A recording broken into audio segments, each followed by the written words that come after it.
and I think his comments were very well taken. So you're a key care about the Trump University case? That's what he was talking about. Yeah, listen, I think we moved on. Scott, BLM Muslims have addressed the issue about a terrorist who was born in America. Is that a? Well, listen, we know people right now, okay, who are American citizens, who have actually traveled overseas and have actually committed themselves to hurting Americans. They're not coming back from those countries to basically, buy a house with a white picket fence. They're coming back to change our way of life. We know who those people are. They've already been identified, yet we still have, they still have passports. They're still hiding behind the protections provided by this country. Not only did I and Senator Lieberman file a bill, the ability for them to actually strip those passports, but Ted Cruz and others filed it as well, and they're not bringing it up in the Senate. So there's common sense things we can do right now when somebody clearly has left their citizenship at the door. All well and good, but in the aftermath, in the aftermath of this incident, your candidate says that the solution here is a ban on Muslims. I'm just interested in how, in your mind, that addresses this. I've actually said that we should hold off on all immigration at this point because it's so screwed up. We have 4.3 million people, give or take, coming through the system right now, and we need to process those. Let me finish now. He was born in the U.S., Senator. I know he was. Born in the, so how would an immigration ban Let me answer his change question. that? Let me answer his question. Well, that's the question he's asking. Excuse me. Let me answer the question, okay? I've actually called for and suggested that we actually hold all immigration and then force the President, Mitch McConnell, the Speaker of the House to get together an immigration plan that this country can agree on. Until then, I think it's appropriate to hold off on selective immigration and allowing people to come into this country. Okay, fine, but again, how would this have prevented this incident? Well, he talked about the parents coming in here back years ago, and we had a plan in place years ago. It doesn't matter when, sir. We need to have a proper immigration plan. So it's not temporary. So it's not temporary. Have you had any discussions with him about, or has anyone around the campaign had discussions with how you would handle cases where we can't go back 30 years? Listen, we need to do a top to bottom review of the whole immigration plan, just like we need to do with the whole budget for the country.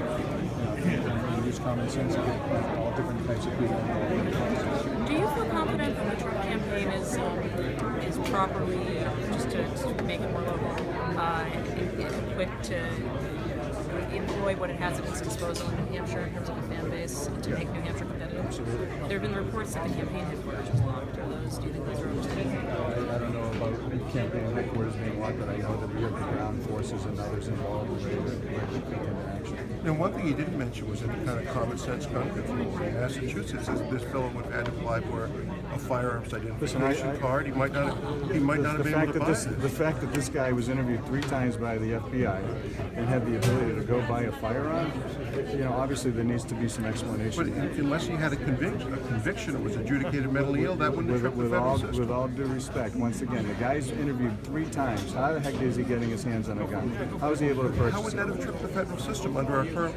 federal laws? Once again, I'll be very clear. How does somebody who's been interviewed 3 times, do you know anybody who's been interviewed 1 time by the FBI? I don't.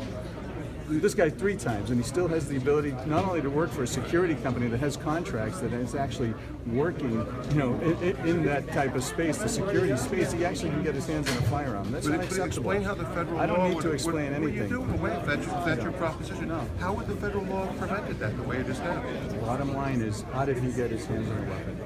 Because there's no law that says that you can't get a weapon. He doesn't have to get a weapon. Should the assault weapons ban be reinstated?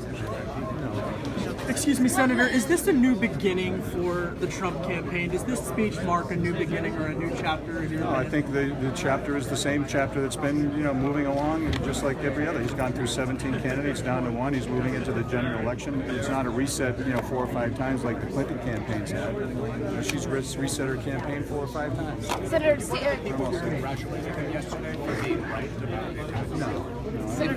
Senator, this morning you seemed to suggest that President Obama might have something to do with the attacks, something to do with the attacks, might be sympathetic to him, isn't doing enough to stop them. You seem to suggest that he was somehow involved. Do you, he said it on the Today Show, said it on Fox, he said it in previous statements. Do you think that is accurate? I don't think that the president is certainly happy what happened, obviously, in Florida. I think he, like everybody else in this country, is deeply hurt and upset about what happened. I've been critical about the president and his position on a whole host of things. The fact that when he drew that red line in Syria, he didn't do anything. The reset with Russia, with Clinton, along with Boko Haram, you just go on and on and on. And we have to have a proper immigration policy. Using his pen and his phone to basically change immigration policy to take care of certain groups of people, I think is inappropriate. Do you think he's sympathetic to terrorists? Listen, you're going to have to speak to the Trump campaign about what his positions are. I'm not a spokesman. Do you think so?